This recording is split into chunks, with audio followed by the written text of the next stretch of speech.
Not mine, my sister. Okay.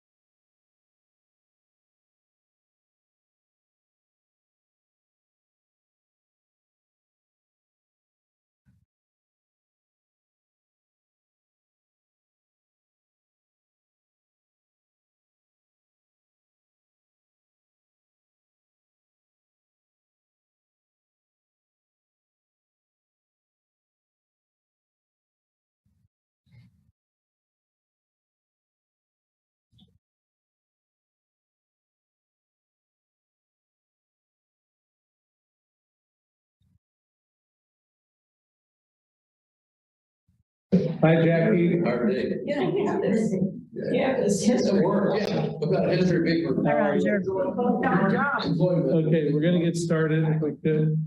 But, yeah, John, that's close. He's done such a good job. Jackie, I'll turn it over to you.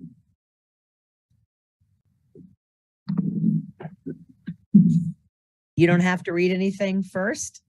Well, I will after you welcome everybody and everything. Oh, all right. Perfect. Sorry, lots going on today. Well, yeah, welcome everybody to the September Lawrence Parks and Rec Advisory Board meeting. And I'll turn everything over to Roger to read all the important stuff he needs to read. Thank you, Jackie. Good evening, everyone. I'm a few housekeeping items for this Zoom hybrid meeting tonight. Please remember to mute yourself during the meeting when you're not speaking. The board members should be showing themselves and having part of the conversation throughout the evening. The chat function for this public meeting is disabled. All chats will go directly to me. Unless you're participating during the meeting, please turn off your video. This allows the active meeting participants to be seen on screen. You will still be able to hear the meeting when you're participating. Please turn on your video when you are talking. If you have any trouble, you can send a chat and we'll get you taken care of. The city reserves the right to mute people or turn individuals' videos off to minimize distractions during this meeting. Please remember to state your name each time you speak for the benefit of those participating remotely. And now I'll turn the meeting back over to the chair, Jackie Becker. Thanks, Roger. All right, well, to start tonight's meeting, our first thing we will need is to approve the minutes from our August meeting. If I could everyone take a look at that, then we'll be looking for a motion.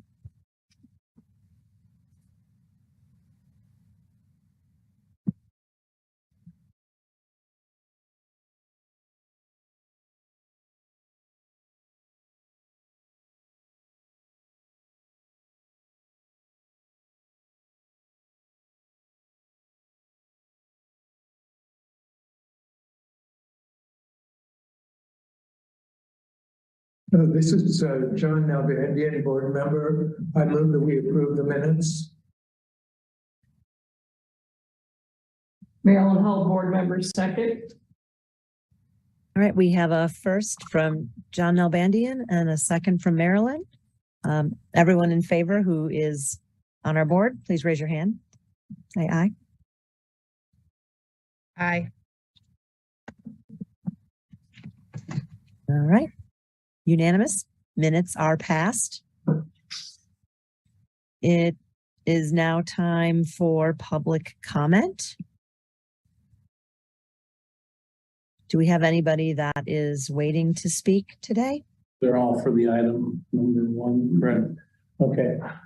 Jackie, the folks in the room are for the first item. And I will just actually say that email that I sent a little bit ago with some comments we got at 4 o'clock today are kind of both for the item number one, but the other thing addresses something else that's part of it, and that's the tennis courts. Did all the board members receive the email? Did you happen to see this that I sent? Yes.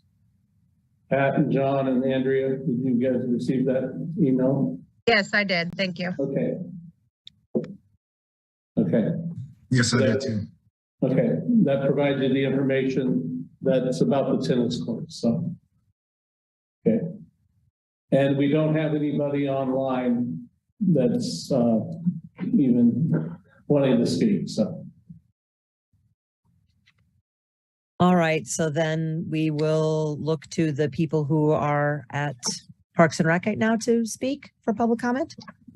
This is John Nalbandian. Could we start with a review of the naming policy so we know who we're trying to advise here? Sure, Derek Rogers, Director of Parks and Recreation. Naming policy is from 2018. Was developed when Winnie was, I believe, the leader of the Horseshoes out by Holcomb, and a group wanted to name the Holcomb courts after her. Broken Arrow, I'm sorry, yes. And so that's when we started reviewing the policies. The existing policy was a little disconnected, and looking around across the country, we developed an administrative policy that involves the Parks and Recreation Board. And so the goal of the naming policy is recognize and affirm citizens, organizations that have contributed significantly to the city of Lawrence or the community through notable volunteer and in-kind efforts, outstanding service, or financial contributions by naming park equipment or features in their honor. It needs to maintain the aesthetics and integrity of our parks and rec areas and public open spaces. Welcome to everyone. The policy itself, the policy of Lawrence Parks and Recreation is to reserve the naming or renaming parks and recreation facilities for circumstances would best serve the interests of the city, as well as ensure the worthy and enduring legacy of the parks and recreation system. The department reserves the right to refuse any naming submissions at the sole discretion for any or no stated reason. Consideration may be given for an outstanding individual who has given a substantial and lasting contribution to the Lawrence Parks and Recreation, the city of Lawrence, or the state of Kansas. Let's see, procedures. All requests must be made in writing to the Parks and Recreation Director, should include the following: Janice Wilkerson formally requested Lawrence pickleball players to honor Evan Yorn with a sign naming the Lyons Park pickleball courts after him, and that's located 700 Lyons Street, Lawrence, Kansas. The narrative she provided: he helped form and nurture a new community of players that span all ages and demographics. He created a culture of sportsmanship that simply does not permit negativity. He acted as a liaison between parks and recreation facilities, and he personally handled all manner of pickleball-related issues, both personal and professional. And of course, he was also our community's first official pickleball ambassador. Although you will see 5 names at the end of this request, there easily could have come from hundreds more, because there is no way to adequately express the affection and appreciation we have for him. Respectfully submitted by Janice Richardson, Lynn Gimple, Liz and Ron Calloway, Nancy Hodges, Linda Carr. The other recommendation was from Steve Dirks. Is the brother-in-law to Evan Yorn. Stephen lives in Dallas. It'd be nice to name the courts after him, and so that goes on and on. So the request is from the following, which was provided in Janice's email: current name, location of park, recreation area, facility, and feature. The proposed name of feature. Reasons for the proposed name. Significant contributions made by individuals or organizations deserving the name recognition. Names of individuals or groups supporting the proposed name. And then we go to B, all proposals for naming or renaming shall be reviewed by the Director of Parks and Recreation and the Lawrence Parks and Recreation Advisory Board for approval. Features approved for naming will be reviewed biannually by the board and continue additional every 2 years after that. Naming a park equipment feature does not preclude the Parks and Rec Department from making changes to an area. which may include removal of name feature. Person or organization that names feature is responsible for all costs to create and install sign. All signs must be approved by the OPRD director. Repair to signs is the responsibility of that person, of the person that paid for the sign. Signs that are in a timely manner will be removed by OPRD staff. And so that's the administrative policy in a nutshell. So I was John Nalbandy, a board member. Who has the final decision? It says the board, it says the director and the board. So does that mean we have to, how should we interpret that? Or how is it, do we have past practice? We really don't, because the horseshoe, I don't think it happened. I think when he passed away. No, she was alive. But I can't remember if the sign, we gave him the approval, and then I'm not sure if they put a sign up or not. Okay. You gave approval at your level. Okay, so there's a director approval. Correct. So it would have been this, and so it'd be a recommendation from the board to the director. Okay. Okay, that's good. And just to clarify, Roger Steinbrock, Communications and Special Events, we do have a naming policy for facilities and parks, which is currently residing in legal, being reviewed, that the board had worked on with me, with a subcommittee.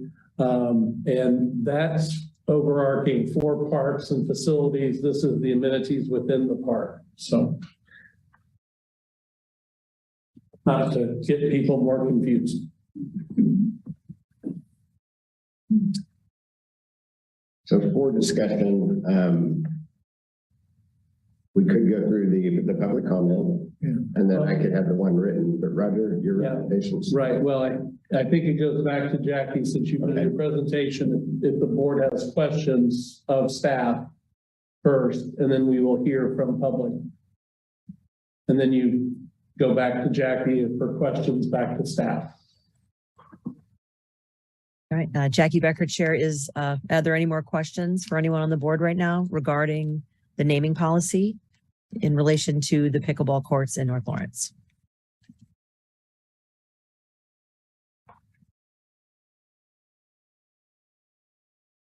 I don't see or hear any, so now we need to go back to hear from the public comment that is about our number one agenda item tonight. If people want to speak, if you come up a little closer to that circle there, because those are mics, so they're. I'll tell you what, how about I leave a pen and you can write down your name, and we can we'll have a public record. I need to get back into that process of having the sign to just Your name's fine. Thank you. Yeah, these kind of public meetings.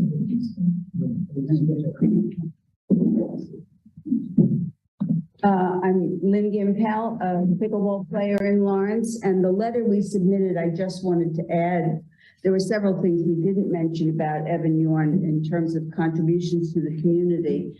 Evan spent many years counseling senior citizens on how to get through the Medicare website, which is not easy.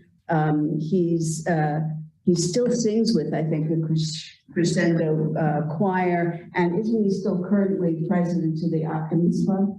Yes. Yes, he's president of the Optimist Club. So his contributions to our community extends beyond just pickleball. But what he's done for this community, there was no pickleball, which maybe some people don't like, but there was no pickleball before Evan brought it here. And he brought it here with the idea, there are many young people that play now, but he brought it here with the idea that just because you're retired doesn't mean that you should be inactive. And he brought tremendous joy and extended friendships. And that's all. So.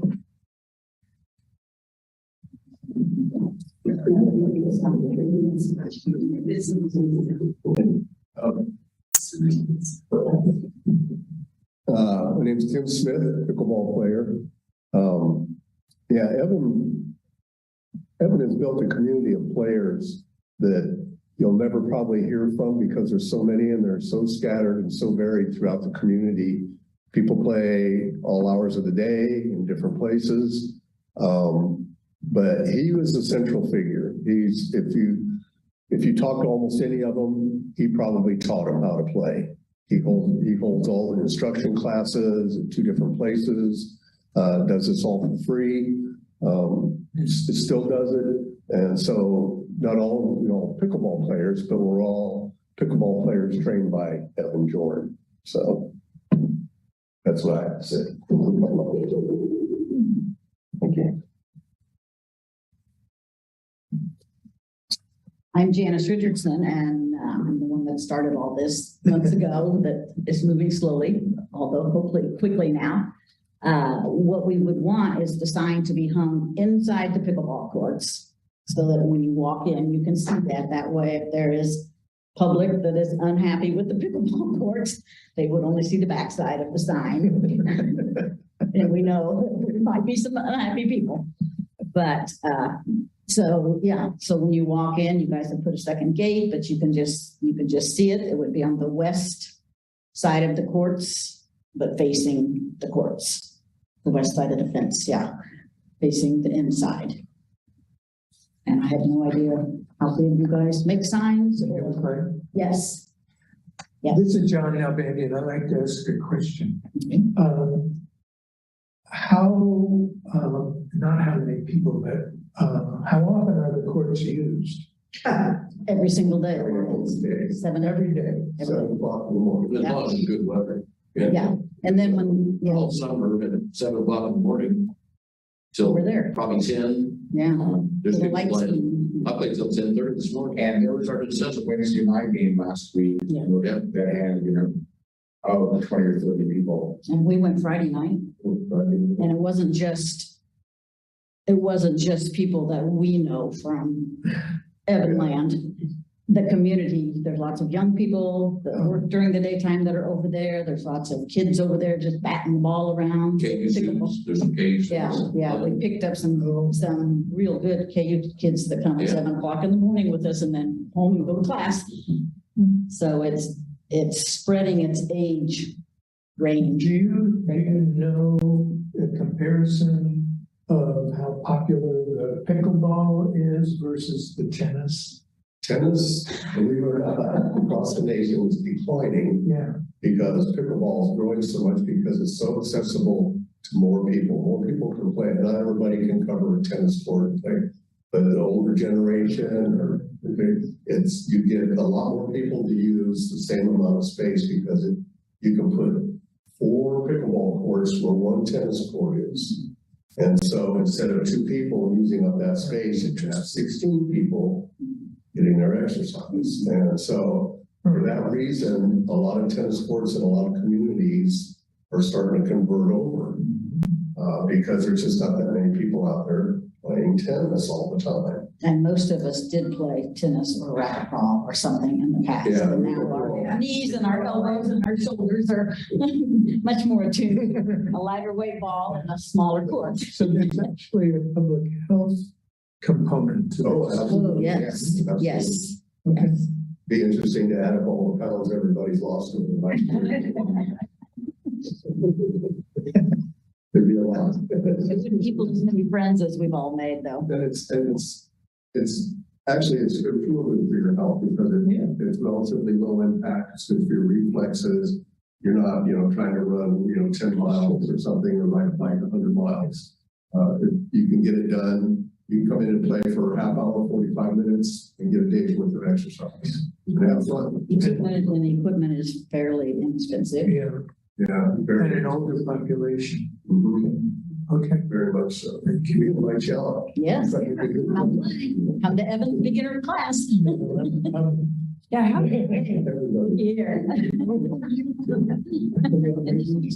Share. Yeah. I'm a patient, a cancer patient.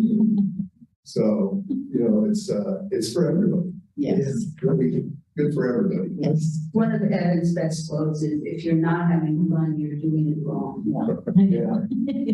It's true. Thank you. It's true. Other people that want to comment.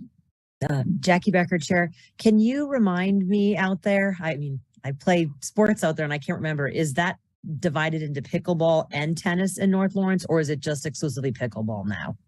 The latter. Yeah, it's all pickleball. It's all pickleball. It's all pickleball. And basketball. Yes, basketball.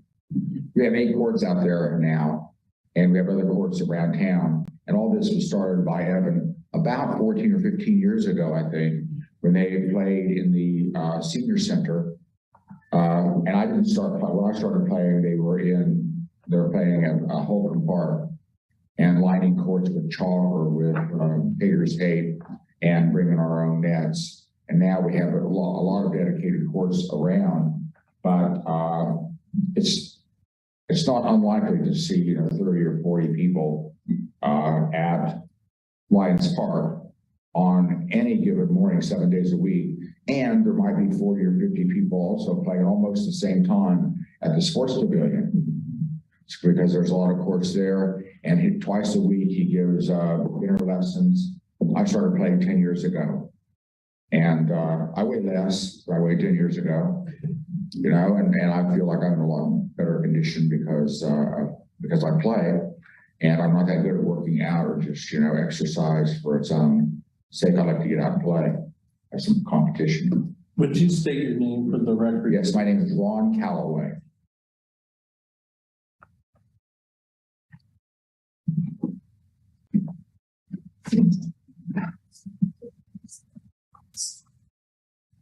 Mike Wilson, pickleball player. But I would just remind everybody of the history in the city now of naming facilities.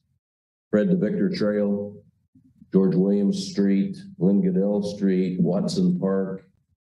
I even had my name on a urinal in the sewer plant. Some employees said, F you, Mike Wilson. So, yeah, Lee Icefield, this is not something unusual, and it's not, the real important thing to me is it's not renaming Lyons Park. Yeah. We don't want to, there's no intention there. It's just the courts and a small, not a big, huge flashing sign or anything, just a recognition. And it's not overwhelming. It's not going to overwhelm the park. It's not going to overwhelm the Lions, the history of Lyons Park itself. So thanks. Derek, you want to read the comment that we all received? Yep. I'll read from the North Lawrence Improvement Association. Bear with me because I'm not as good as reading doctor's script. I like my own handwriting, but I challenge there. 2 Parks and Recreation Advisory Board. North Lawrence residents and the North Lawrence Improvement Association want our tennis courts back. The tennis courts were stolen from the North Lawrence residents. North Lawrence has a retired tennis pro that lives in North Lawrence and helps kids and adults learn to play tennis. Residents do not want to name our courts Evan Yorn pickleball courts. Must go back to south side of the river. Neighbors do not like the noise that paddles and balls make when game is played. North Lawrence residents play tennis, not pickleball. We want our tennis courts back. Sincerely, the residents of North Lawrence Improvement Association, signed Pickleball. Roger, is there any other written or email? Okay. And I read Steve, Dick's, and Janice's, and we heard Janice's comments. Probably in the 6 years that I have played pickleball at Lyons, I have maybe seen people playing this before the additional full court were made, which was last year and a half ago. I probably saw people playing tennis, and they really weren't playing tennis. They were just batting the ball. I mean, not even a tennis game 5 times, which would be once a year. Now, granted, I wasn't there 24/7, but I was there every day.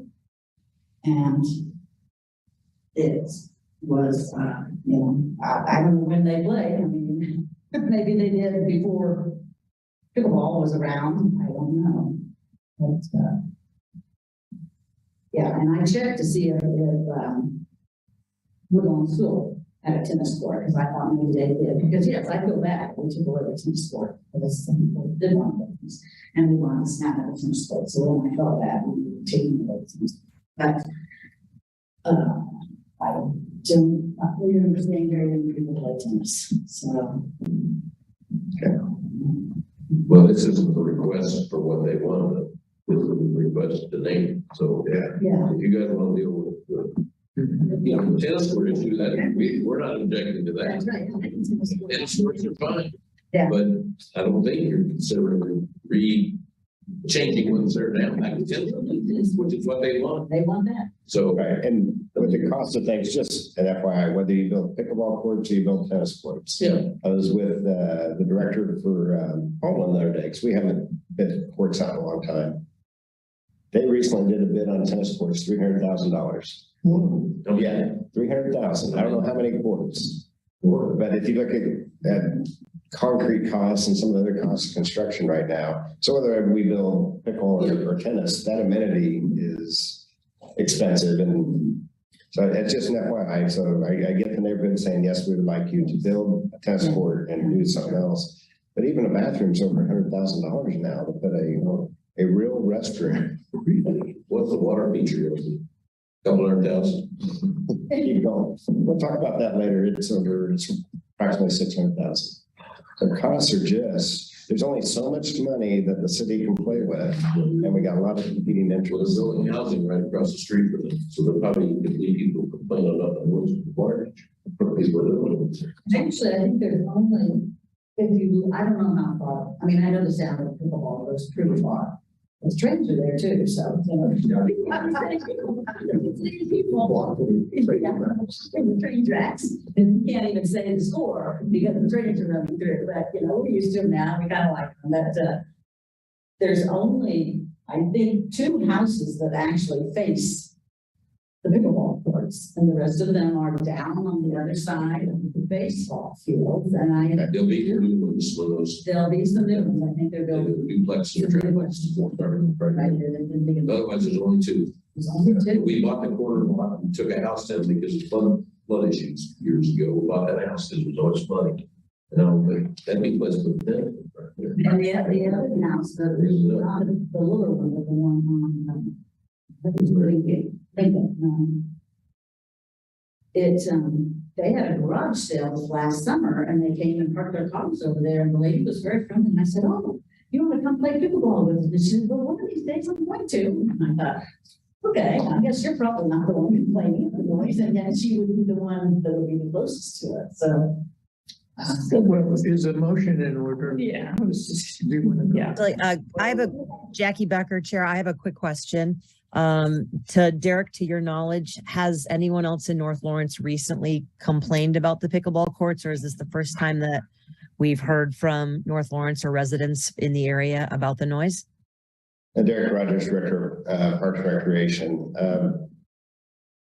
Ted Boyle is the only person I think who is representing the neighborhood that has complained for the last few months about the noise.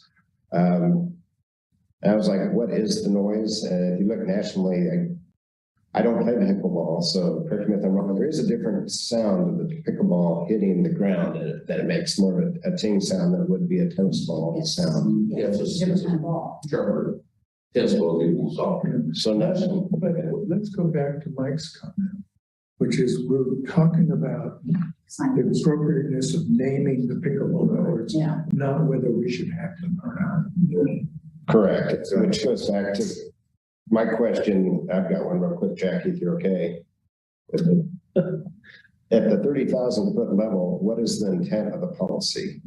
It's the best served interest of the city of Lawrence, as well as ensure a worthy and enduring legacy for the Parks and Recreation system and the individual that made the lasting contributions. So the question I would throw out, would you consider naming another pickleball court, say over at Forest Pavilion Lawrence? Where it would be a win-win, or does it have to be at Lyons? Well, the Lyons courts are purpose-built pickleball courts now. They're marked, painted, the proper size nets and everything. There's some outdoor courts marked on the tennis courts at SPL already, but they're just marked and it's still a tennis net and, you know, you can play both on there, but then the tennis players complain that there's too many lines on the court.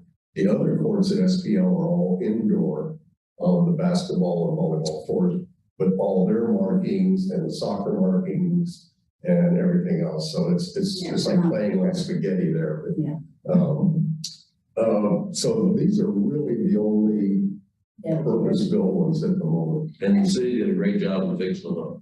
Yes. They put a lot of money into that, and we appreciate it. Yeah, they look good. There's some wind screens and some screens, yes. This is Marilyn Hull, board member. I would like to move approval of the naming of the Lyons Park Pickleball Courts in honor of Evan Jorn. I'm sorry, I did that too. This is John Nalbandian. I'll second the motion. All right, Jackie Becker, Chair, we now have a motion and a second to name the pickleball court after Evan Jorn. I would say it's a recommendation of. Recommendation? Because then it is the director's at the director's discretion. So it's more of a recommendation of the board to name. Yeah, I'll modify my motion to be, I move that the board recommends naming ... All right, so with that edit, we now have a motion and a second to recommend to the Parks and Rec chair to name pickleball fields after Evan Jorn. I am looking for a vote now, so all board members, please vote. Raising your hand for yes or nay for nay.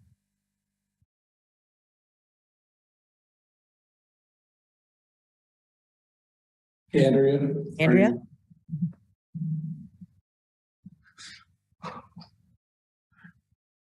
You can use the computer raise hand feature too if you have screen problems.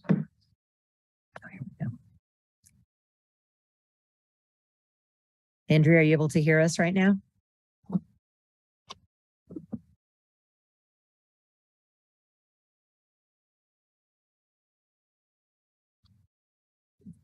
Hello? Yeah, I can hear. Sorry. Okay.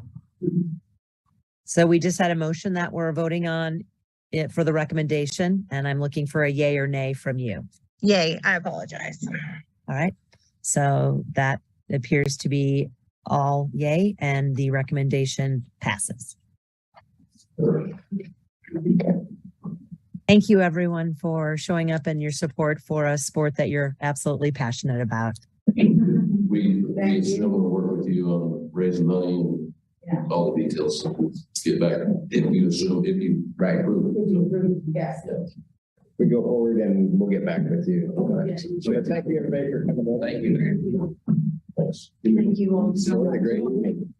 It's a secret though. It's a secret. And you know, That's going to be exciting. It's a public meeting, just so you know.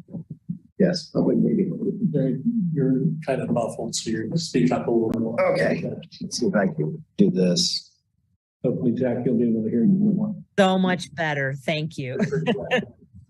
I find myself like leaning into my computer. I'm like, I can hear you. Sorry. Totally all right. And there was a lot I of, didn't see your note. I apologize. oh, it's all good. I can hear him now. So, all right. So now we're moving on to agenda item number 2, which is the 2022 Capital Improvement Program projects. Okay, get my capital improvement hat on. Derek Rogers, Director of Parks and Recreation. 2022 capital improvement projects. Mr. Mike Wilgen touched a little bit about Lyons Park splash pad. It's about $200,000 over budget. We had budgeted for approximately $400,000. Mark can fill me in or fill us in at the end if I miss anything in the pennies. It's still have to be bid. So the question is, how do we come up with the additional $200,000 to build the 2023 splash pad, which would be starting in 2022? So then we talk about the water tower park improvements. We had set aside $125,000 in 2022 to provide amenities in the water tower park when the water tower comes down. Water tower is not scheduled to be completed till spring of 2024, and that's provided parts arrive and everything else. So the $125,000 that was planned for Water Tower Park would go unused.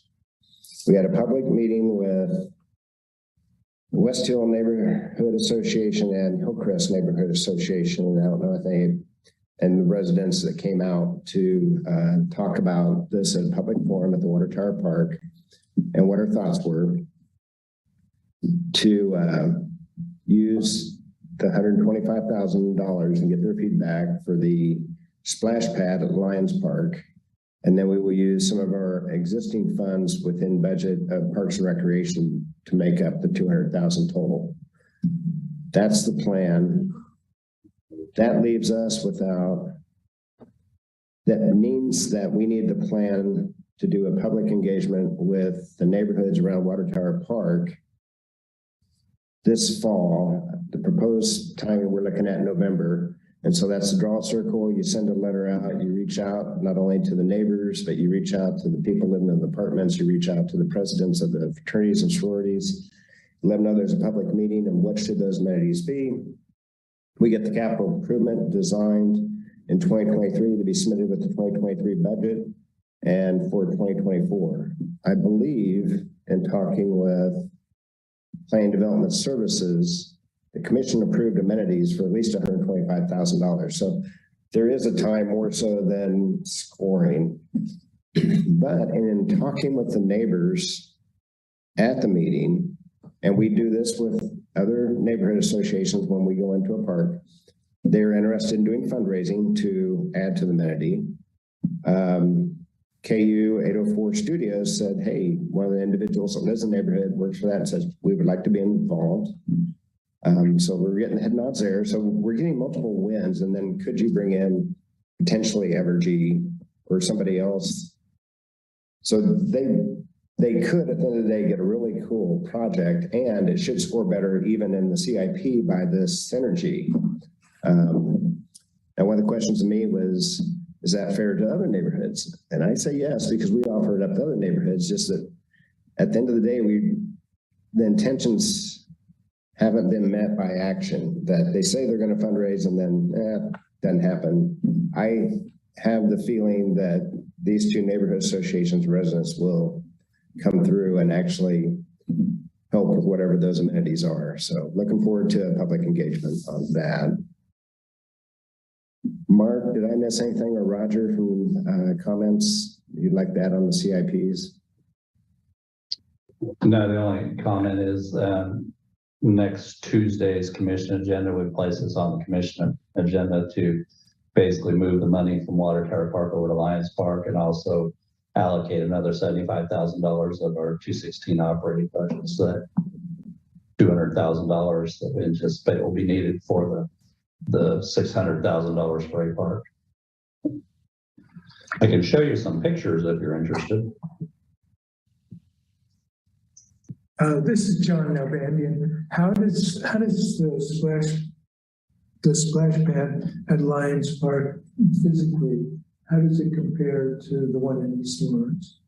Mark, correct me if I'm wrong, Derek Rogers, Director of Parks and Recreation. I want to say it's about 500 square feet more than the one that was built at Burroughs Creek. Features, I believe, more. The seating is rock around it. So there's been some amenity improvements. And Mark, if you want to talk to the picture. Yeah, so this is the concept design. Are you seeing the picture there? So spray park here, shelter stays basically where it's at. This is the existing parking lot. Playground is also scheduled to be done this fall. So those are the things that we're working on now. To give you a little better idea, let's see if I can flip. Oops. The fancy picture now? No. Yes? No. No. I vote no as well.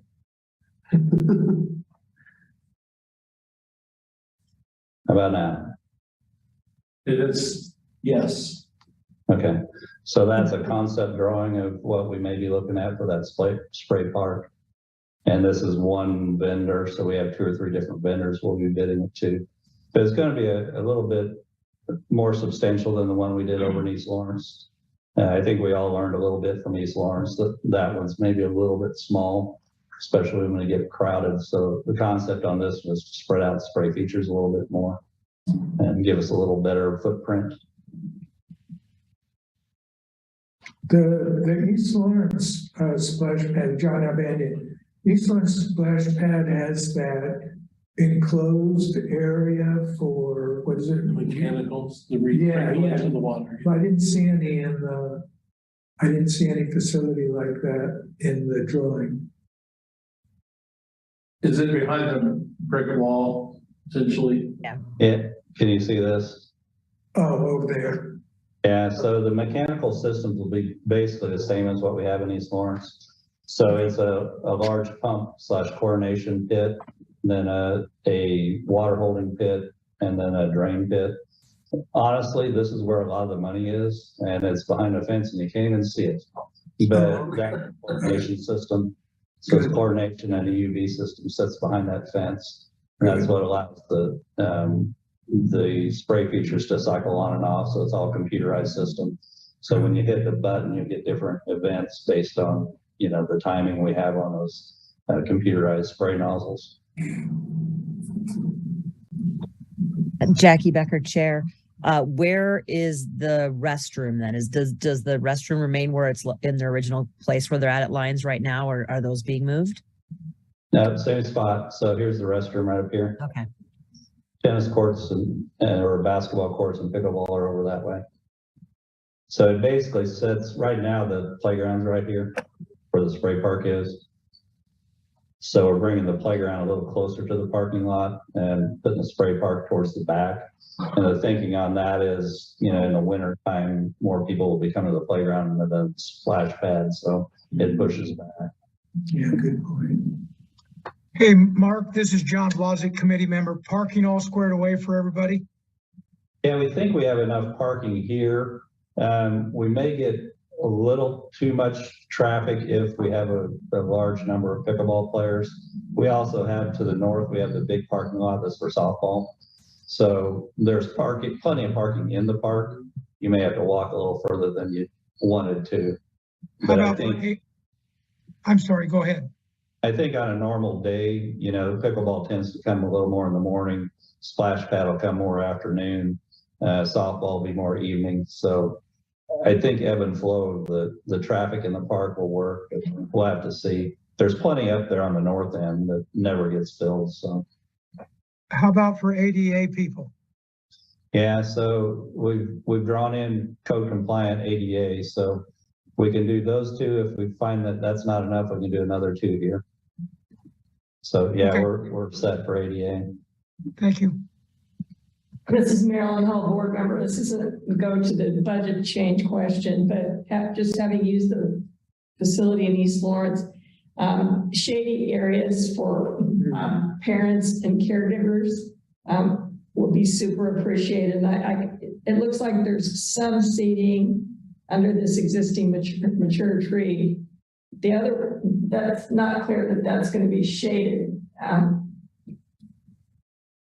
The rest of those benches or whatever they are, concrete or anything. And I just say, as you move forward in the design, to keep in mind that the adults would really appreciate a shade because it's like so hot out there. And benches, benches and shade. Yeah, Mark, I think that when we designed this one, we were a little smarter than the first one. So that's why we kind of pushed this back into the trees a little bit. Originally, the splash pad was out here, which I think we would have the same problem from afternoon through evening. So assuming we can keep the mature trees alive, and some of them are ash trees, so they aren't in great health. But either way, I think we can provide shade features. We've talked about the one over in East Lawrence, perhaps going in with some type of umbrella structures or something on that west side to get a little shade for the seating there. But it is a little glaring out there during the day. It does motivate the adults to get into the splash. I'll say that.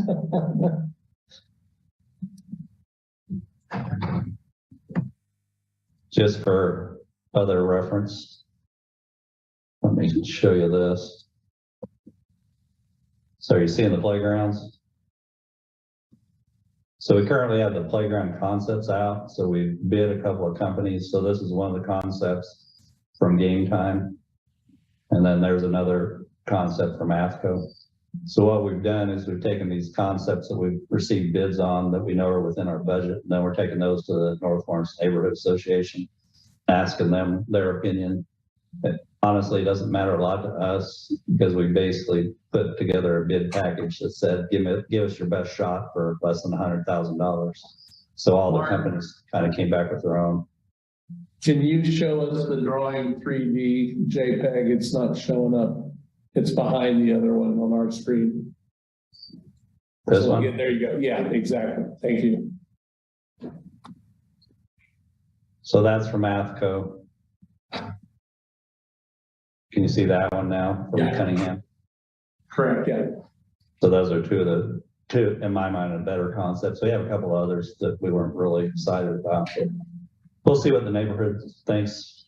And, you know, we can work with them. If they think this one's a lot better than the other one, we'll go that direction. Great. Jackie Becker, Chair. Will there be ADA accessibility between the playgrounds and the water park so kids can successfully go between the two? Yes, everything we're doing in that park is accessible. So all the sidewalk connectivity to the bathroom, to the spray park, to even the playground itself has ADA access features. So honestly, this one's pretty easy because North Lawrence is so flat. There's not a lot of hills to climb over there. But yeah, anything we're doing new has ADA in mind. Jackie Becker, Chair. Also, what about bike parking since we're adding so many amenities? Will something like that be available at that section of the park? You know, that's a good concept. I think we added a few bikes right there in the corner of the parking lot. Now, will that be enough? I'm not sure. If not, we can go further along that north side of the parking lot. Jackie Becker, Chair. Thanks, Mark. Yeah, I feel like with this being such a neighborhood space, we might see a lot of kids biking there too. So maybe thinking ahead for how busy this park could become, let's make sure there's plenty of parking for bikes. Yeah, in the future, 2024, we're scheduled to replace that shelter. So as we're doing this funding swap, we may have to talk about, does the Water Tower Park money get pushed in front of that shelter replacement, or does that get rearranged if there's no financing available for additional, you know, because basically we're saying we have to get 125,000 to Water Tower Park in 24. So that might be a potential project swap, but we'll see when we get there.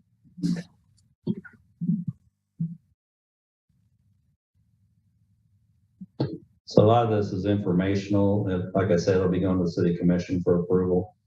And we think we've done enough homework ahead of time that the Water Tower Park folks neighborhood won't be up in arms that we're taking their money and moving it elsewhere.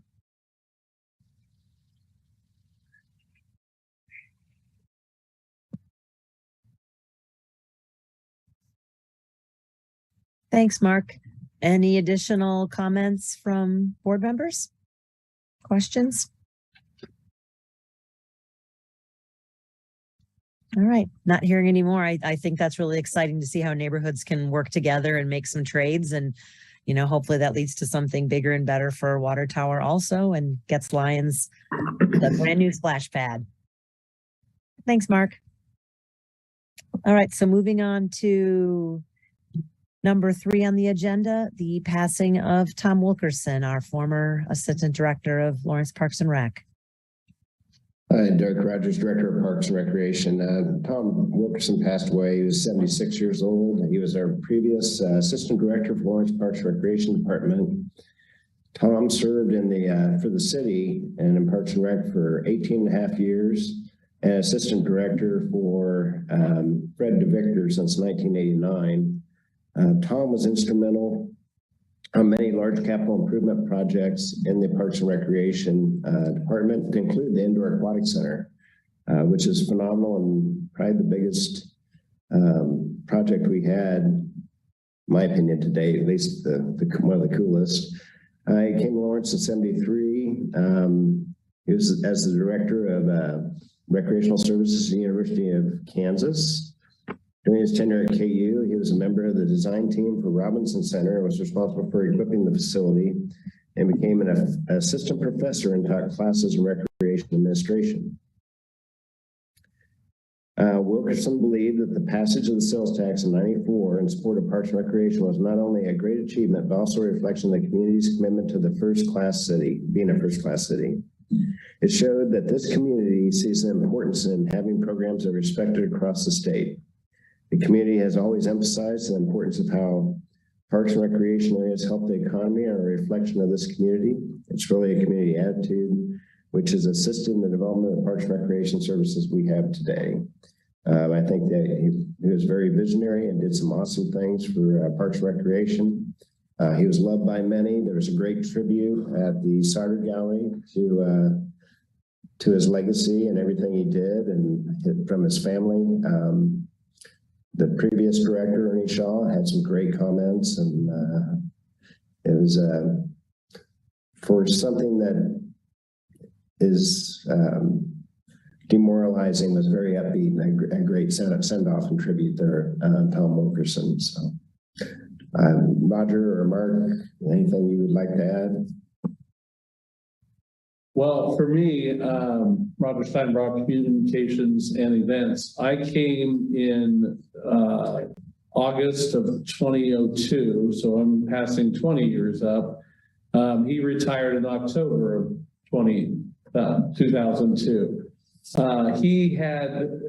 He was my supervisor when I took the job, and for some reason, I never met him during my interview. And I remember saying to myself, what an idiot you are. You didn't even meet the person that's going to be supervising you.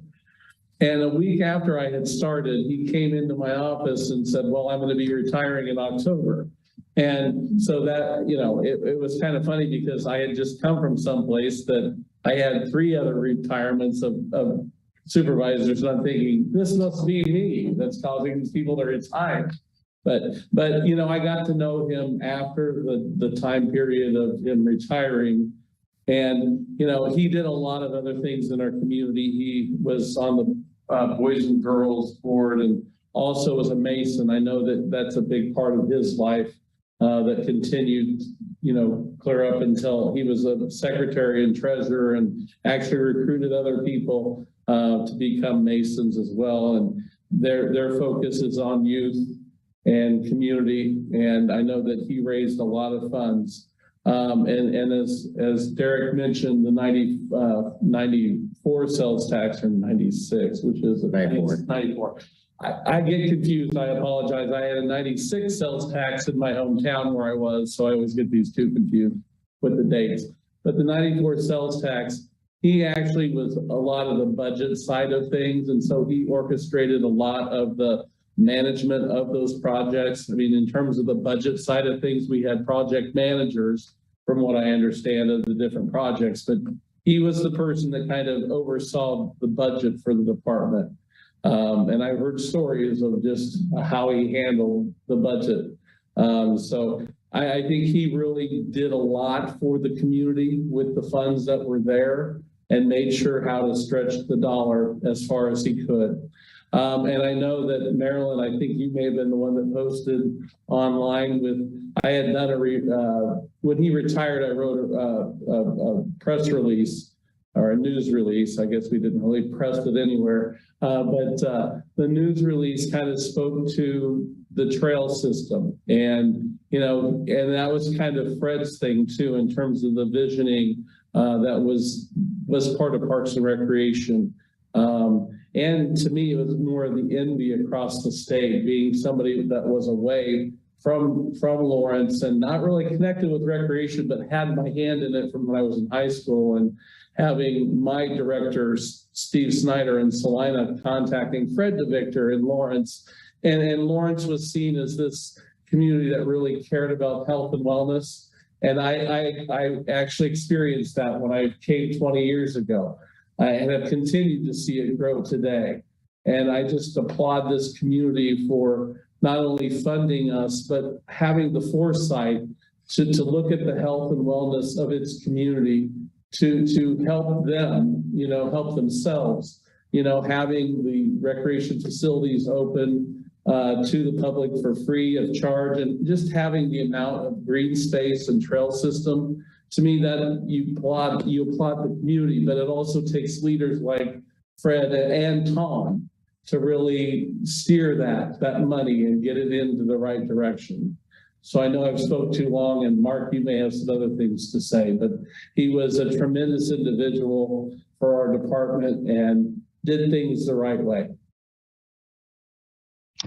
Yeah, I don't have much to add. I worked with Tom for about 5 years before he retired. So he was a good guy, had some good vision, and really pushed that sales tax through that kind of dedicated a lot of the funding that we have on some of our major projects. So good guy, it's going to be missed. And I would also say that he is one of the places that people can present memorials is to the We Folk Scholarship Fund. To date, we've had about $1,200 come in that will help supply youth with scholarships in the future. So.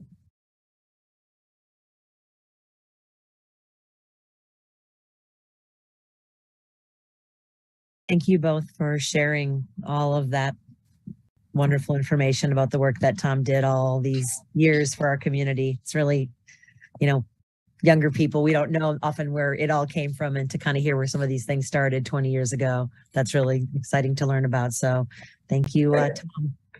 Jackie, Roger Steinbrock, Communications and Events. One of the things you talk about too, I would be remiss if I didn't mention a couple of things. After he left or retired, we did name the Tom Wilkerson room at the Aquatic Center in his honor.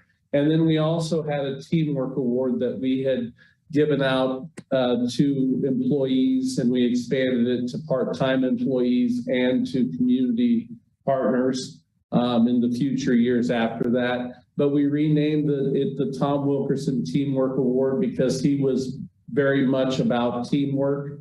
And during COVID, it's kind of been slipped away, but I know Derek and I have talked about revitalizing that and making his memory live on within the department again with the Teamwork Award, because it does take teamwork both in our department with the community support as well as our other departments as well. So I think that would be a great tribute to reestablish that award that we give out annually as well. Yeah. And I also, KRPA, he did receive some awards, and I know that Fred and Ernie have been discussing and talking with me to maybe do a nomination for him to the Hall of Fame for the Kansas Recreation and Parks Association. So we need to get some paperwork and some things written by October to get him in for next year. So we're hoping to get that accomplished. Thank you for sharing that. And these seem like some agenda items in the coming months to make sure that you're following through with these, because they definitely are important ones to have. I think it's important to carry on that legacy. So thank you both. Any comments or questions from the rest of the board?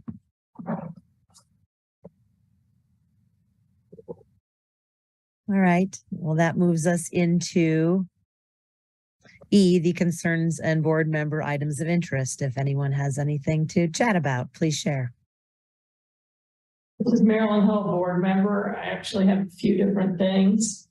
My first is a question about the user fees that are being contemplated for the next calendar year. I'm curious to know if staff is working on a proposal for those, and if so, if the advisory board would have an opportunity to weigh in and discuss the proposal before it goes to whoever the city commission or whoever would eventually approve it. And Derek Roger, Director of Parks Recreation, the policy for the fees is based on the cost recovery pyramid, which was approved by the advisory board and the city commission. So those are the guidelines that we were using to set the fees. So if we wanted to change the fees, let's say Prairie Park Nature Center needs to return 25%, that would have to be an initiative. Let's change our policy on the cost recovery pyramid and then take that to the city commission. But based on that, the rec staff and the park staff are still working on fees. Don't want to take too much away from recreation. I'll talk about it here shortly. Some of the fee increases will probably occur this year and some of them will be next year. They kind of spread that out. This year for you means 2023? 22, just and adjusting some fees. We adjust fees all the time, but you're going to see some of the fees adjust earlier than that, probably October, November, and I'll let Lindsay get to that. Okay. I understand what you're saying about they're covered under an existing policy. I do think if part of the discussion is initiating fees into our indoor recreation centers, that's something that the public has demonstrated a lot of interest in. And I want to just make sure that conversation is public and well aired. Absolutely. Director Rogers, Director of Parks and Recreation, to meet the goals set forth that we discussed with the city commission, the commission approved budget. We'll look at cost recovery fees and cutting costs and expenses first, sponsorship second. The very last thing that I would consider would be membership fees or fees for entry. And if we get to that level, then absolutely that will be a board thing. I think the community has represented many times, and I've got emails to that extent too, that as much as possible, I'd like to keep the culture and tradition of our Parks and Rec system as it stands. And I think maybe I'm too optimistic, but I think we can meet our goals with the fees piece and not have to go down the road of memberships. So. Okay, thank you. My second question is about the proposed sanctioned homeless camp for people experiencing homelessness. If that comes to be, will there be any effort made to move people from other existing parks and public spaces to that camp, or how's that going to work? Director Rogers, Director of Parks and Recreation. We have the Homeless Initiatives Division and we have Parks and Recreation. We're all on the same team. That is my understanding, that we have a designated space, then we can move folks to say, you can't stay here. This is an incompatible use. It's too close to the public, the friction, but we do have a sanctioned place over here. So being in our parks in excess of, let's say, park hours still isn't allowed, hasn't been allowed. There may be areas where, as a Parks and Recreation director, I don't push it because it's not a factor. It may be so remote in a wooded area or a place that's not getting friction with the neighbors or causing other problems. And there may be places all of a sudden, Watson Park, Constant Park, Robinson Park, that it is an incompatibility use. The parks are meant for the non-exclusive use by all and not the exclusive use by one user group. We do have the exclusive use of shelters with a reservation. That is as a caveat. So it's trying to keep a balance. And from my perspective, I'm trying to get us back to a balance we were at maybe 2 or 3 years ago. Homeless have been part of our community probably for over 100 years. And so it's just, we're hitting a tough economic time. I think we're seeing more people that are homeless, not only in Lawrence, but everywhere. So that's our thought. I know the homeless division's looking at the winter shelter program in the community building December 1st and March 12th or something in there. We continue to work. I continue to work with the homeless division, and it seems like there's not too many days go by that we're talking about either issues or what they're proposing. So. And just related to the same general issue, is there a way for park patrons to report individuals in parks who are behaving erratically? If it's a safety issue or if they're behaving erratically and they feel threatened or safety, call dispatch or 911. That is always the first choice if you don't feel safe or secure or something erratic. If it's this individual is acting odd, but not really as, I don't feel a threat of safety. There are numbers that after hours you can call. So on a park shelter, we have an hours. If you have an issue or you maybe had a reservation and you're coming to your reservation or shelter and it's like, this individual won't leave or these individuals. And so that becomes a dispute. When you reserve a reservation, there's a number you can call and that gets Parks and Rec involved and then they can take it to the next level. Hey, I need to call police or fire or get somebody some help, or maybe it's the hospital. Roger, do you have any thoughts on an email? Are you saying just erratic, but not a safety issue in a park? I've had a couple experiences lately. One where a gentleman was shouting profanity at me when I was with a couple young children. The other, I was with young children again, and an individual appeared to be under the influence of some substance, was not making direct threats, but it felt like a questionable situation to me.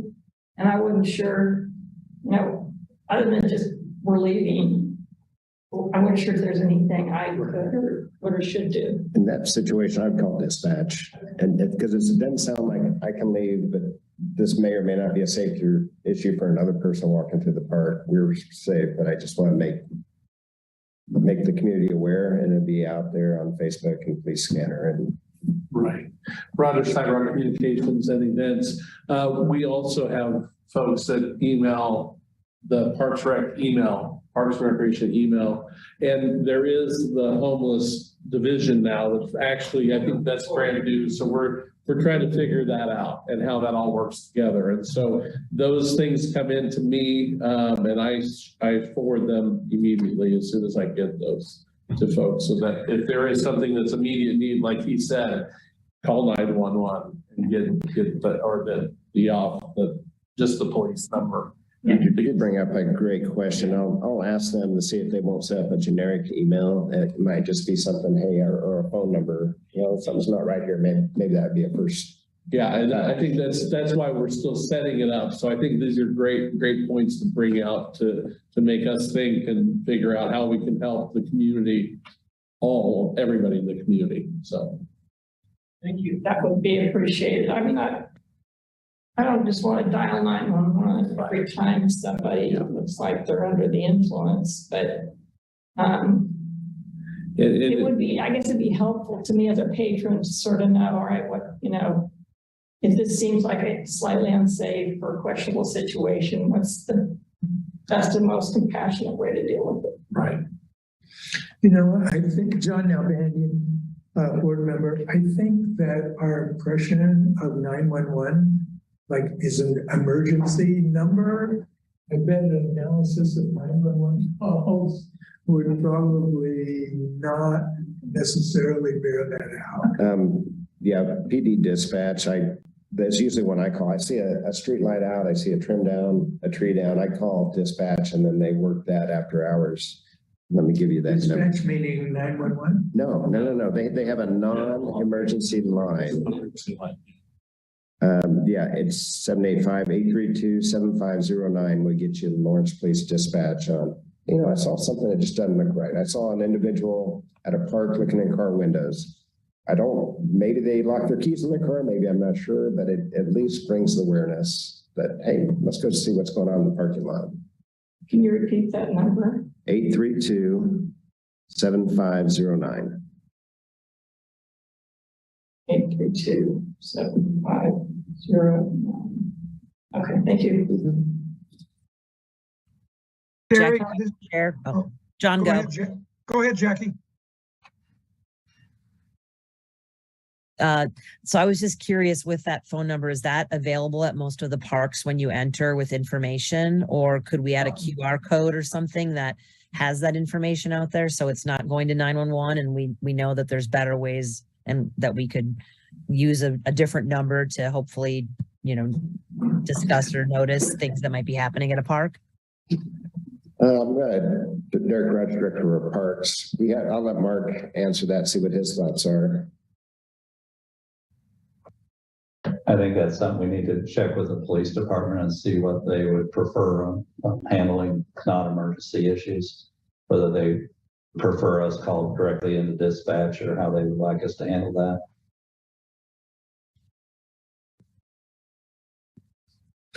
And Jackie, that may be something that I can get out of the Homeless Initiatives Division. Maybe they have a phone number and they would be a first touch, would be a better idea.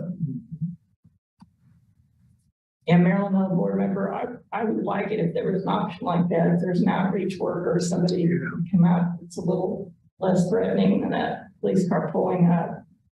But that has the training and know how to, yeah, de-escalate. De-escalate, that's the word I was looking for. Jackie Becker, Chair. Yeah, Derek, that would be excellent. Thanks for checking on that. That's the direction I was going, is something other than calling 911, so we can get the right kind of what's being needed at that moment. Jackie, Roger Steinbrock, Communications and Events. I'm going to put that up as a follow-up for next month's meeting, just to let you know ahead of time. And remind myself that I'm doing minutes. Sorry, John. No, that's okay. Jackie, John Blazik. Is that a cat or a dog on your shoulder? This is my cat Toasty, and he's just being a little troublesome. He seems to know it's his 4-year anniversary of being adopted by me, so he just happens to be 14 pounds. So I've got a very strong left arm right now.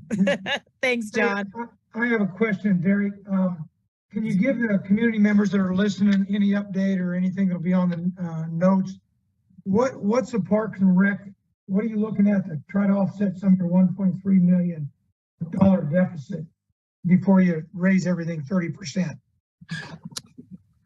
So what we went to the city commission with in the budget was a 30% increase. The overall, the programs, the divisions are responsible, I'm accountable, but that gives a lot of flexibility to all the programs and supervisors to how they go about that. Can they reduce their costs? Can they reduce their expenditures? Can they reduce part-time staff lines? Do they adjust their prices? So that is going to come from the people that are working in the field. So Prairie Park Nature Center, again, I don't want to steal recreation's thunder, but they will look at how they can best come about that. Do they do fundraisers? Do they look at different events? So I'm going to leave that up to them and not direct one way or another how they get there. Okay. Hey, thanks. That's a good idea. Site-based management. Thank you. Thanks.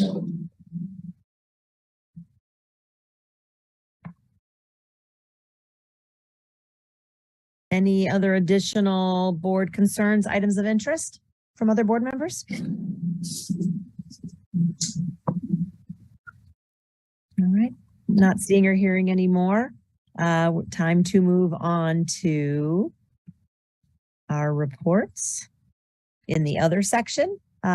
So number 1 is communications and special events update with Roger. And looking at the agenda, I know I put director's report on here at 5:30 in the morning on Saturday morning when I was putting this together, and somehow it's not on there. So I apologize again for the second month in a row. I will make sure that it's on there next month. So Jackie, this call to you, number 4 will be the director's report that's not listed on the agenda again. For communications and events this month, I want to first of all highlight and thank Dwayne Peterson for his work in special events for the many years that he's been with us within the department. Since the new division's kind of been formed, and he was doing community or special events, and then also working as facility operations. He had a lot on his plate, and some staff had been resourced out that he had underneath him as well. So he was getting stretched pretty thin. And he just served the Fall Arts and Crafts Festival that was held on Sunday, was one of his final events, so to speak. I mean, I'm sure he'll still help us as much as he can with things, but I just wanted to highlight his many years of service and special events, organizing the city band program, the summer brown bag concert, a lot of community events that were free, pretty much. The egg hunts in the park, there's a lot of work that went on behind the scenes that he did and probably didn't get a lot of recognition for. So I just wanted to thank him for his assistance with the special events in the community for the years that he's been here a lot longer than I have. So I know it's been a long time for him, and hopefully he will now be able to focus on the facilities a little bit more and give them the love and attention that I know that he's brought to all the things that he's done. With that, we are holding a bike rodeo and helmet fair next Saturday, this coming Saturday, September 17th from 9 to 11 at East Lawrence Recreation Center. We're teaming up with the fire department, the police department to issue helmets, bike helmets. We had looked at also doing skate helmets too. They're a little pricey. So what we're going to do is in the spring, have an event specific to skateboarding and probably pair up with our open house that we have and help develop that. We're also looking at reigniting the safety fair that's been kind of thrown around within the city over the years in August, right before school starts. So we're going to start that planning in January to get things moving there. As we mentioned, we had public engagement on August 24th with the neighborhood, the Water Tower Park neighborhoods, I should say. And we're looking at having public engagement in October with, like Derek said, we're going to pull addresses and kind of get that meeting set up in mid to late October to get things started, and then have meetings following that into the new year, prior to the CIP, so we can kind of develop the plan a little more before it goes before the CIP program. And then Hannah Ballard, she has been hired by the city to do public engagement, and that's at the city level. She works for Porter, and so she'll be assisting us in our public engagement with the community going forward. In terms of right-of-way approved events or things that are being worked on, currently coming up, as I said, the Fall Arts and Crafts Festival, we blocked the street. Old West Lawrence neighborhood block party was this last weekend. Downtown Lawrence blocked some streets area for the sidewalk sale, and they also have to get permit for that because it's in the right of way. The Free State Homecoming Parade was on the 9th. Lawrence High's Homecoming Parade is the 21st. Tennisstone homeowners are having a Battle of the Builders on the 24th and 25th. It's Art in the Park, and they'll be blocking off Mass here. Live on Mass, a homecoming concert will be the 30th of September. Mike Logan's working with KU on that and going to have that free concert on the 30th. October 1st, we have the Rev It Up Hot Rod Hullabaloo Street Fest, where he blocks Massachusetts Street and has a huge amount of cars coming in that people can look at. And then the next day is the Sustainability Fair, which the city's co-sponsoring with the folks, the Sustainability Action Network, Mike Allman and his group, and then Edmund Stansberry as well of working on that. And they'll have the electric bus and they'll have some electric cars that people can look at. He used to team up with the Hot Rod Hullabaloo, and they, when you have these engines revving and then you have the electric cars, they just didn't mix. So he's going to go with the city stuff. And then we have the Van Gogh Dinner on the Curve coming up, Belgian Waffle Ride in October, the Jayhawk Jamboree down in Bircham Park in November, the Kansas Health Marathons in November, and then the Veterans Day Parade, which we haven't got the permit for, or we haven't got the application for, but there's also a KU Veterans Day 5K run that's going on that same weekend at KU. The Thanksgiving 5K is in as well. So there's lots of activities. I know there's the downtown holiday horse parade as well that'll be coming up as well. I haven't discussed some of these things, but there's some things that are cyclical, but we're always working with folks. We've got some other neighborhoods that are doing block parties as well, and we encourage that as much as possible. My folks are getting trained, and we're still moving along and trying to move the football down the yard a little bit. I will tell you that our social engagement, I was looking at the numbers today, and we are up about 15%, and that's like 34,000 engagements, which doesn't mean that they're clicks, but the click-throughs are actually up as well. So we're seeing even more presence with our stuff out there on social media as well. So that's my report.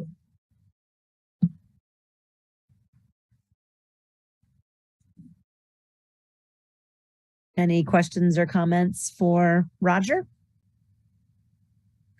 Roger, the only thing I was going to ask, what time does the helmet fair start this Saturday? Yeah, it's from 9 to 11. Sorry. One other thing, we are going to be at the hospitals. They have a health fair on Saturday from 7:30 a.m. to 10:30. I'll be there, and then Abby's going to be holding down for it at the helmet fair. So.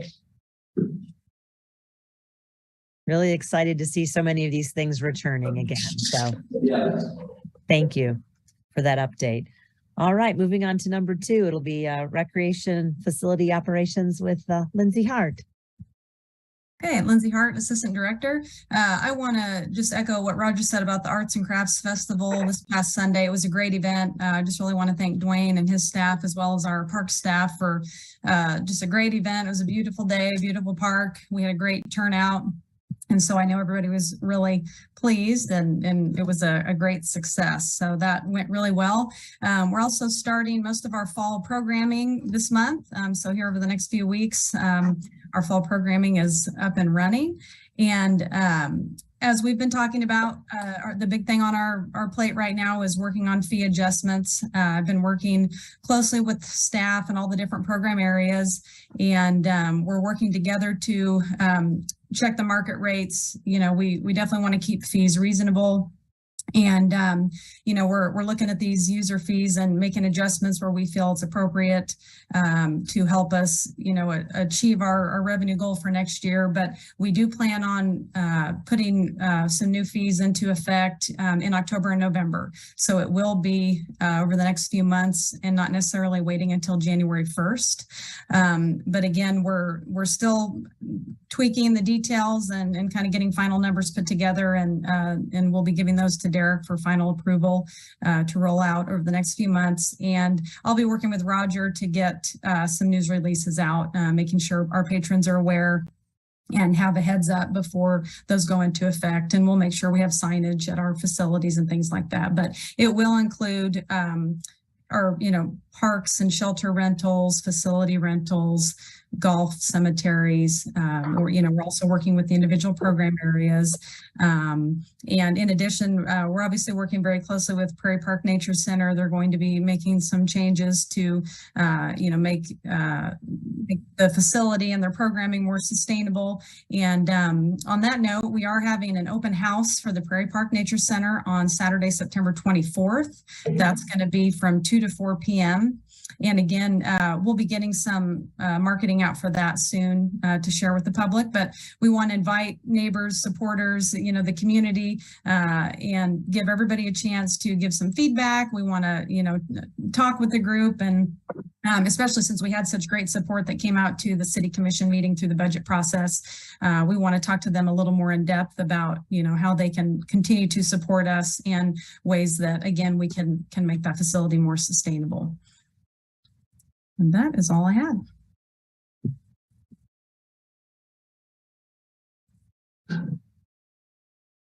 Any questions or comments from the board or Lindsay? Lindsay, my only question is for this open house, is there artwork for it or something that you can share with our board so us as board members could share it out also? I'll defer to Roger on that. I think they're going to be putting something together. I'm not sure if we have an actual flyer or what that's going to look like. Yeah, Roger Steinbrock, Communications and Events. I just needed more information. I know we had initially set that date and time, but I wanted to make sure some of the particulars with folks. So I was just texting you, Lindsay, to get me the information tomorrow, and we'll get that out as soon as possible. I'll get staff put on that right away, because that is something that needed to be out yesterday rather than tomorrow. Yeah, that would be great to have some info. I obviously am pretty good at putting information out too, so I'd love to be able to share some of that. I think the more engagement we can have with the Prairie Park Nature Center, hopefully less of that budget deficit we will have, you know? And we will put it out on social several times and try to get the word out that way, as well as by the release and with the media as well. Maryland Hall board member, as will the open house just be an open house to just try to get people to stop by, or is there going to be some attempt to engage people in conversation about the sustainability of the facility? Lindsay Hart, Assistant Director. Yes, we do. We want it to be an open house format where people can come and go through the time frame. We'll have refreshments and things like that. But we do plan to work with Roger's team to put together some questions and have some surveys. And so we do want it to be interactive, and we do want to gather feedback and thoughts. And so again, as Roger mentioned, we need to nail down some of the details yet to come. But I would like to throw out there, if any of our board members would like to come help. I know, Marilyn, you have mentioned in the past that you might be interested. We would love your help that day, and we can follow up with more details. Or again, if you just want to let me know if anyone's interested in helping, the more the merrier.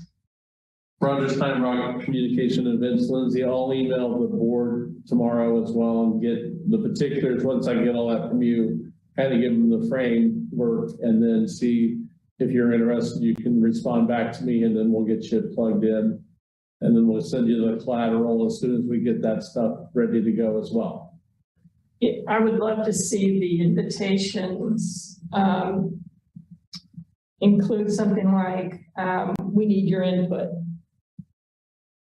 so that it's clear to potential attendees that it's not just it's not just a cookies and punch deal, that you're actually seeking community thoughts and input on how they improve the center and make it more financially sustainable.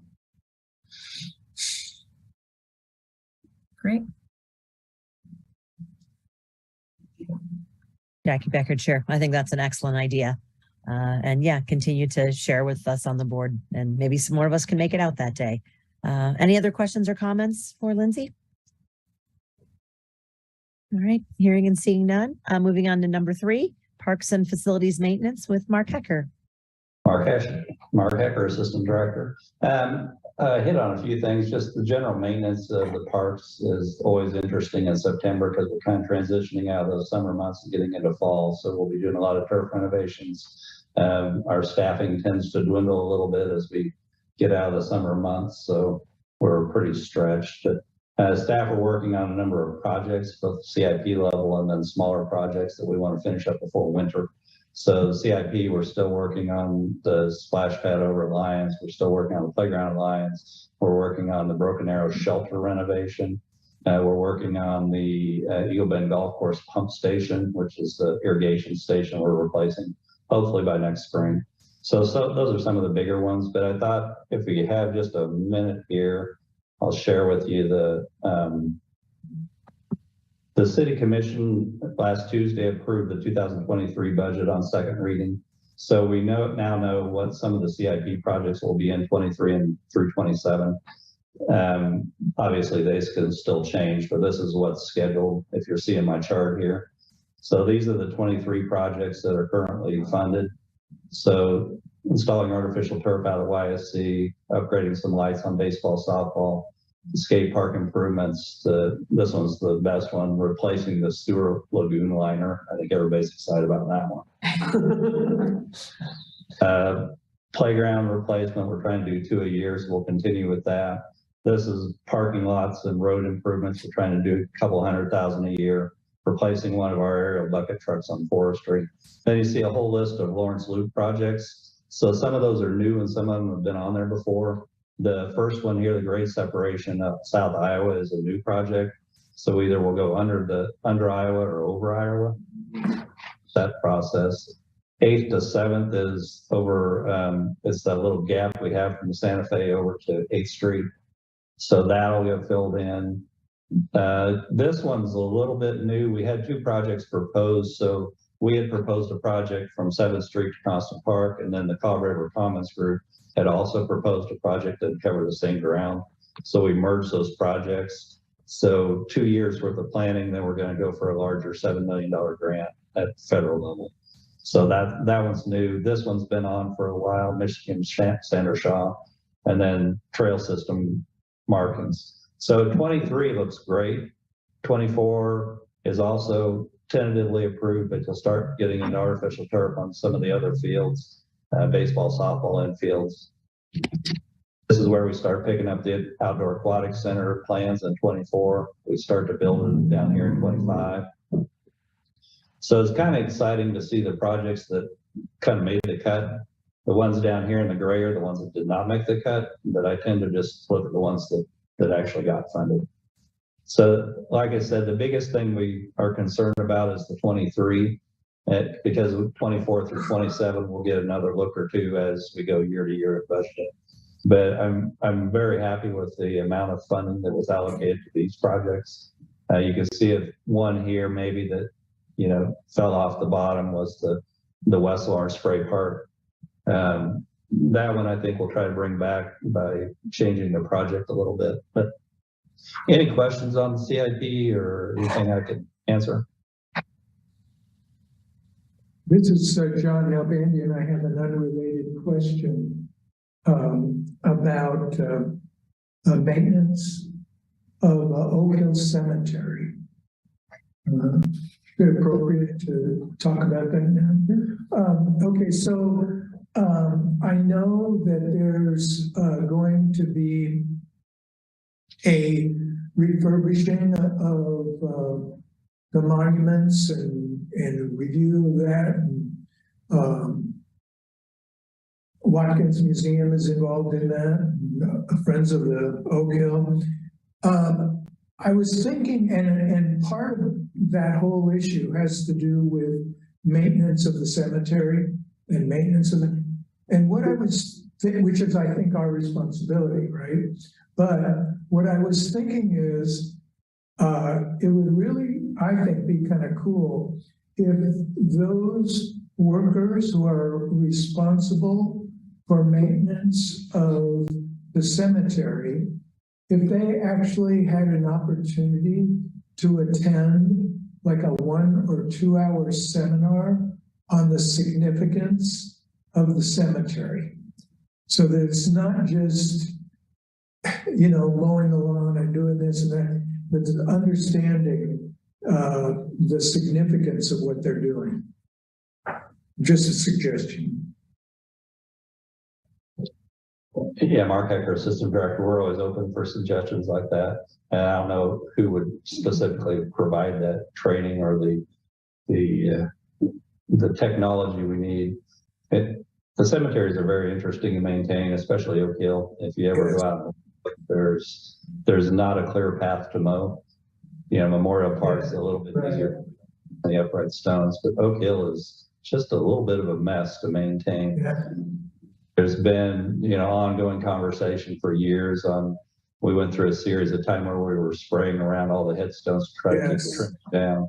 So we've kind of backed off of that. But I was just out there today at lunch, and, you know, it's very obvious that we don't, one, we haven't been spraying, and 2, we don't have the staff to trim. So, you know, I think we got to come somewhere in the middle. We had committed to the Friends of Oak Hill that would be 2 sections we would manage without spraying. And we've been fairly successful there, but the sheer scope of that property is somewhat amazing when you figure you have to mow it every week, plus you have to trim it at least twice a month. So it's a challenge. Yeah, well, Friends of Oak Hill have emerged with the Watkins.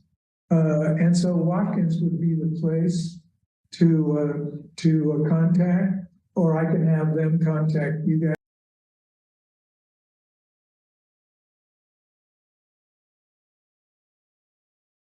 The importance of Oak Hill. That'd be great. Okay.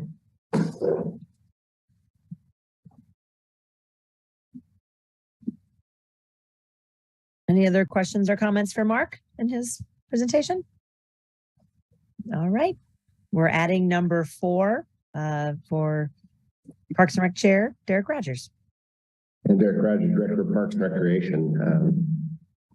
Everybody did a great job of covering things. That the only thing I think I'll expand on is the Lawrence Loop. We went back to the City Commission. There was 2 projects. One was the Kaw River Commons. They had design money to design from Amtrak Station, basically 7th and Jersey, to Constant Park.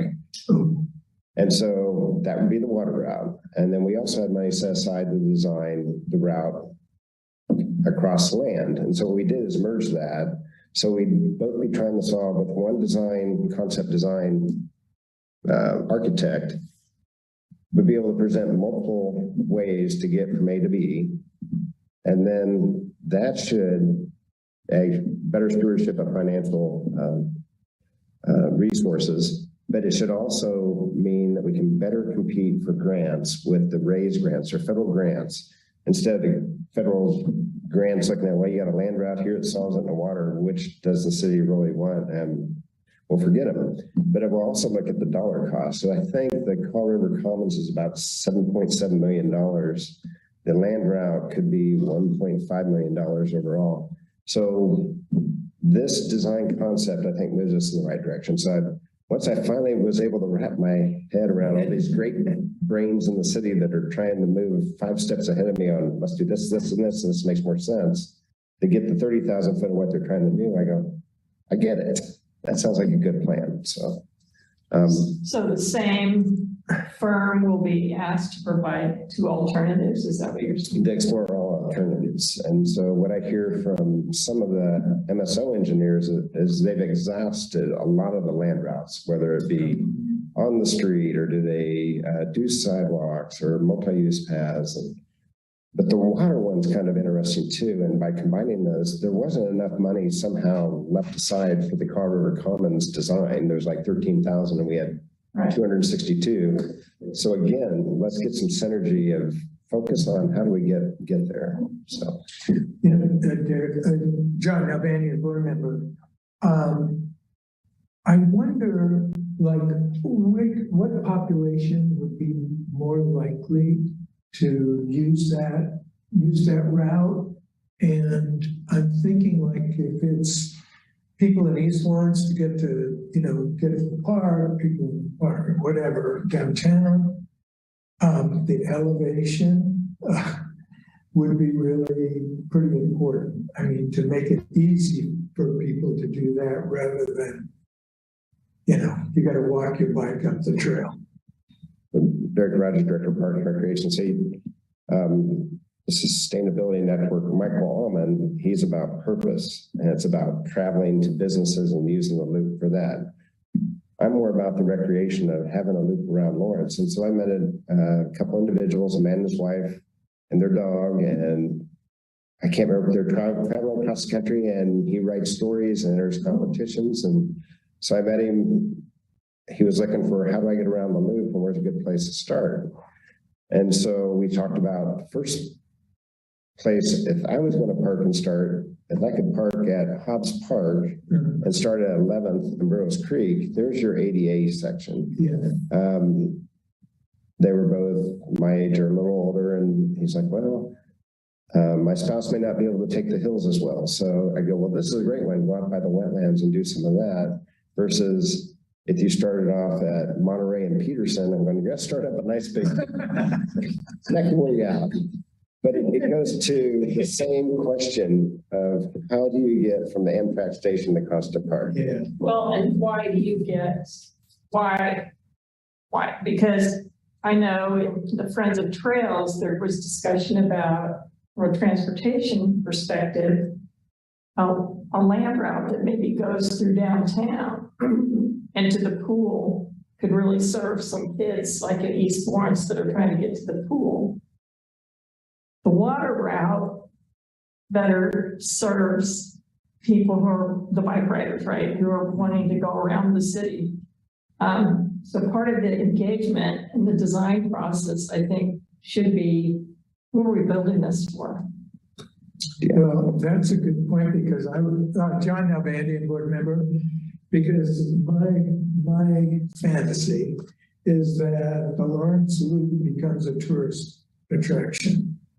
And that bikers all over the country or the Midwest want to come to Lawrence because it's one of the few places where you can actually, you know, ride your bike around the whole city. We have, you know, races, and, you know, stuff. So to Marilyn's point, I like the idea of a spoke or spurred, and that goes back to the waypoint signage, which I believe is on the funded list for 50,000. Head nod, Mark, is that a yes in the CIP?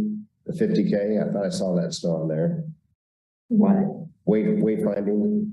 Oh, yeah. For 50, and that would be, hey, you start, you might be on the loop, but if I take that spoke or spur, I'm gonna go straight to the downtown pool or whatnot. The other thing that I find interesting, in my scope, as I'm looking around, where do our bike trails go? My vision is about a half mile outside of city limits. Draw that around in a circle.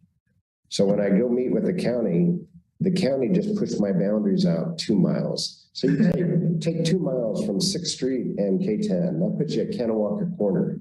So then draw a line down. Now you're going down the Clinton Lake. You got the Landon Trail. How do we connect to Topeka? So we really need to start getting our vision a lot bigger than, oh, how do we get around this neighborhood? Let's really be visionary. How do we connect to Topeka? How do we connect to Baldwin? The rails to trails. So now I got to take 2 miles south of the SLT by Baker Wetlands. Look how far 2 miles gets me south in Douglas County. So that's what we really need to be looking. We're jumping way past the Wakarusa Valley. We're getting out there. Now, granted, that may be 30 years from now, but we need to start doing that planning now. And so anyway, that's just my thoughts. They kind of set me back a little bit. I'm going, but you're a mile and a half farther than I'm thinking. Anyway. Well, I know that the county, Maryland Hall board member has been talking about the open space planning. I don't know if that process is underway yet, but I hope the city and the county are working together to think about all these connections. Yeah. We're working together right now, and we're both aligning with the same goals of more recreation and opportunities and protecting and sustaining the environment for the community. Well, John Nalbandian, board member, you know, I was reading, I came across a really interesting article the other day, which was talking about, and it was sort of data driven, about the relationship between open space and like neighborhoods and health, the health of the residents. And I don't think we do enough in our, I don't know, but I don't think like the connection between community health and urban planning, I don't know that it's as prominent as I think it should be. And I'm on the department, the public health department, the board. I don't think we do enough of, you know, connecting those things. I would really like to see some connection between public health and Parks and Rec. I think it'd be cool.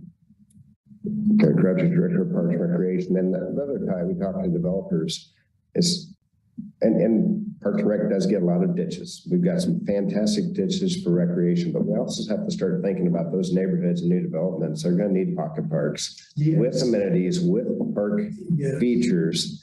And so we have been engaging with PDS on, we've got to do a better job of getting land set aside in future developments. When we get there, we have Panasonic getting ready to go out by DeSoto. DeSoto's population is 4,800. Eudora is about the same. They don't have lot spaces. I was meeting with Eudora today too, in their Parks and Rec. So all the communities are kind of scratching their head. We have a lot deficiency and a housing deficiency here in Lawrence. And so everybody's thinking and scratching their heads on how do we get that moving, so when those employees come in, hopefully they look at Lawrence and go, what a great community, and they have houses that are affordable. And parks. And parks. We win in the parks, we really do. And parks. So. Playgrounds. That's all I have, Jackie. Thanks, sir. Thank you. Thank you, Derek. Any other comments or questions? No? All right. Well, with that, it takes us to our next meeting will be Monday, October 10th at 5:30. I'm assuming we'll continue with hybrid unless something else changes. I'm sure Roger will let us know. And looking for a motion to adjourn.